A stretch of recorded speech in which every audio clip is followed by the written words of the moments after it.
бахус жана за рулем рейдтик иш-чараны өткөрүү үчүн тизилди. Да я камеры не люблю.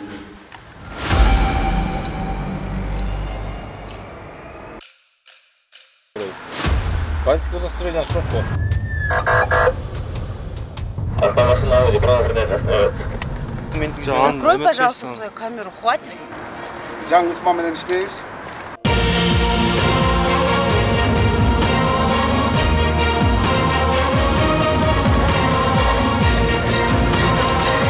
Мурдактай болуп, наркология бөлүмүнө барбайт.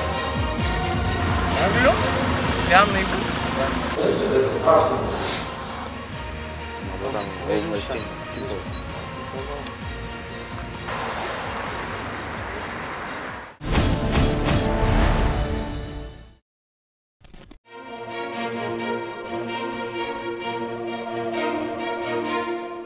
Урматтуу көрсөк, биз патрулдук милиция кызматынын так алдында турабыз. Бул жерде бүгүн так тез жардамдык фельдшерлер менен биргеликте иш-чара болмокчу.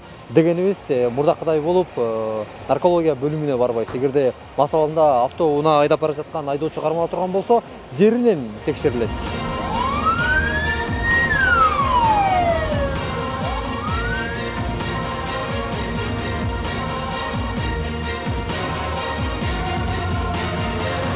Проверили только что же.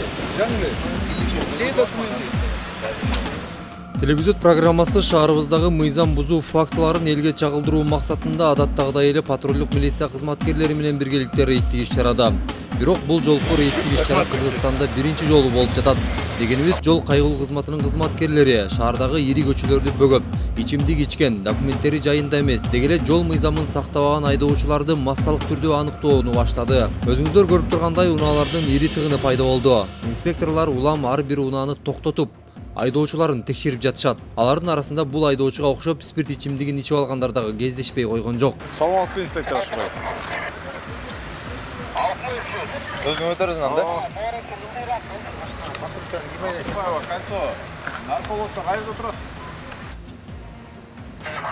Граммов 200, наверное. 200 грамм, да? Алматинка вараем. В течение 2 минут? Ну, продавайте, я вам сейчас все скажу.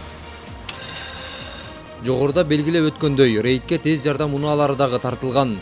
Алар спирт ичимдигин ичкен айдоочуларды дароо эле жеринен аныктап, тийиштүү кагаздарды толтурушат. Ал себептүү бул айдоочуну да тийиштүү экспертизаны өткөрүшүп, спирт ичимдигин ичип алгандыгын аныкташты.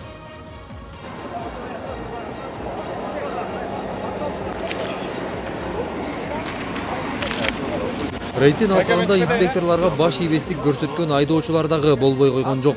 Алардын бири эч кандай документтерин көргөзбөй, унаасынан чыкпай, уюлдук телефонун колуна кармаган бойдон олтуруп алды.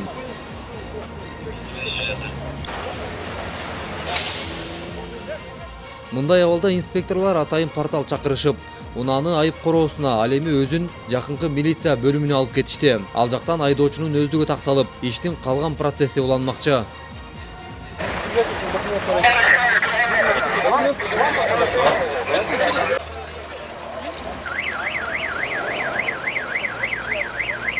Ал эми патрулдук милиция кызматынын жетекчилиги бул рейдтик иш-чара алгачкы жолу болуп жатканын жана мунун жыйынтыгы, эффективдүүлүгү канчалык жогору болсо кийин дагы өткөрүлө тургандыгын таасын белгиледи. Жаңы ыкма менен өткөрүп атабыз. Бул ыкма бая биздин 287 буйрукта көрсөтүлгөн. Жолдорду бөгөп, четтерине инспекторлорду коюп, өткөн транспортты ар бирөө текшерүүдөн өтүп атат. Мындай рейдтик чаралар бат-баттан өткөрүлүп турары ушул рейдтин жыйынтыгы менен чечилет.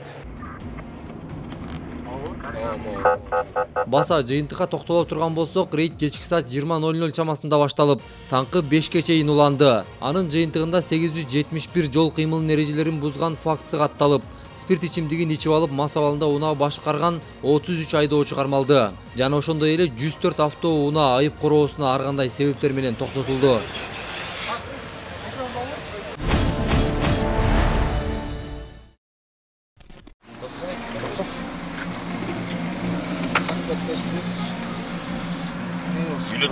Паспортун берсеңиз. Водительское удостоверение шок бу. Ошо немене сумкам болуп калды. Здравствуйте, отырыңыз. Таңкы саат 6-лар чамасы бул Toyota үлгүсүндөгү автоунаа жол кайгыл кызматкерлери тарабынан токтотулуп текшерүүгө алынганда айдоочусунан спирт ичимдигинин жыты аралыктан келип жатты. Андыктан аны наркология бөлүмүнө алып барып мас соосун тактоо зарыл.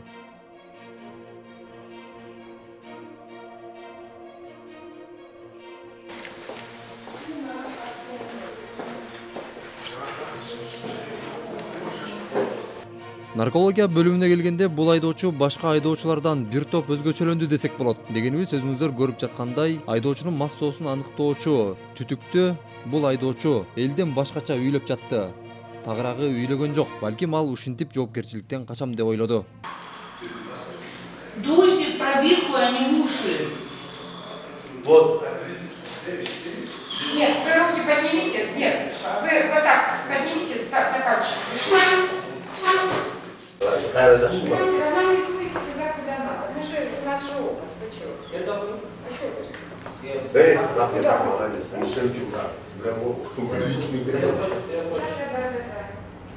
Наркология борборунан айдоочунун мас абалында экендиги такталды. Бирок айдоочу меники чындык, ичкен эмесмин деген оюнан жазган жок.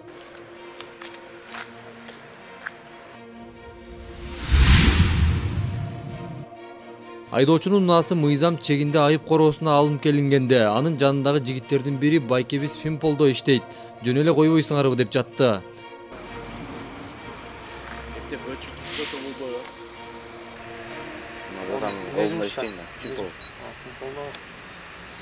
Жок, кой бердиле да. Бир sevgim бар экен дагы. Кара спортивка жан капюшонча.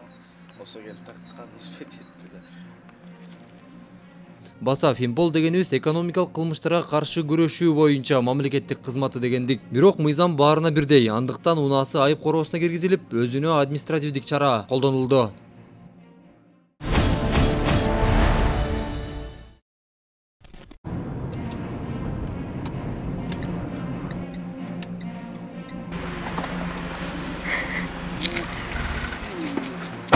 Ушул эле таңда жогордагы айдоочудай болуп, унаасын мас абалында башкарып жүргөн дагы бир айдоочу кармалды. Бирок ал жонундагы күрмөсүн башына ороп жүрдү. Анткени менен бардык тийиштүү процесстерден өтүп, кызматкерлердин мыйзамдуу талаптарына баш ийүү менен мамиле кылды.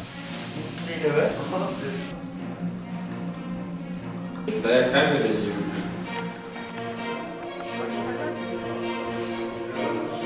Айдоочунун унаасы адаттагыдай айып короосунан орун таап, өзүнө жогорку баскычтагы айып салынды.